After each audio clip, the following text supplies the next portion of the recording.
Micky, a great win tonight. What are your overall thoughts on the match?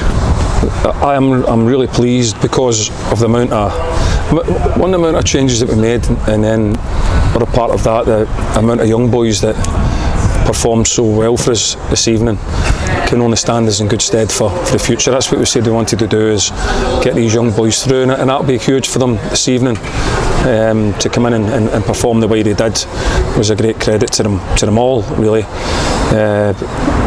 Sometimes you're worried as a manager the amount of changes that you make, because they ain't a team, and I've said that before the last game, so that's every credit to the players for coming in and performing the way they did and looking so well this evening. So no, I'm really satisfied. A really good win, because that gives us a healthy football club, because we made so many changes, and for the boys to come in and do what they did is really pleasing. Obviously quite a young squad as well. You're pleased with the amount of maturity they all showed throughout the whole game, really?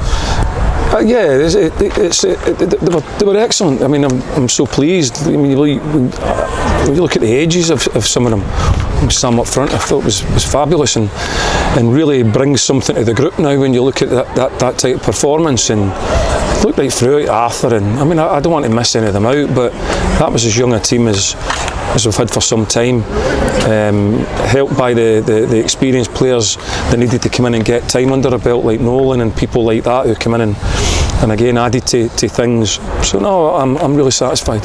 And Crewe didn't make as many changes as us from Friday night, and it's something else to be pleased about. Like you mentioned, Sam Taylor, Jake Benton, going up against lads twice the size sometimes. Yeah, and Jake. I mean, Jake's on a kid as well, so probably one of the youngest front lines that we've had at Tranmere for I don't know however long. So no, every credit to them all.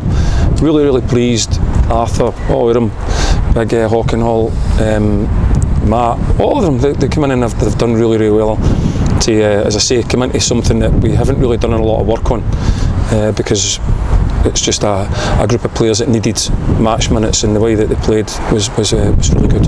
Like you said, those group of players haven't played together as an 11, as a 15, however many you want to call it, so it's not always easy to come in to play with individuals like that. No, and if it wouldn't went away, I'd been the first person to say no, that isn't a group that we've worked with. So it was great that they performed the way that they did. We're pleased for the fans that travelled that we were able to get them a win. It's good to keep on winning games of football, so no, we're pleased with that. And Elliot comes on and does what we all know he's capable of. Yeah, it's always good for the strikers to score goals, isn't it? We wanted to hold as many back as we could, because, as I say, we haven't got a massive squad, so we want to try and share it around and share the workload around and try and keep everybody fit. Just finally, mention to the fans, obviously it's a cold night, made the journey across and gave you great support tonight. Yeah, it was great to come away down here like always in a cold evening and come and give us support. We're really pleased with that, and we're glad that we send you home with a victory.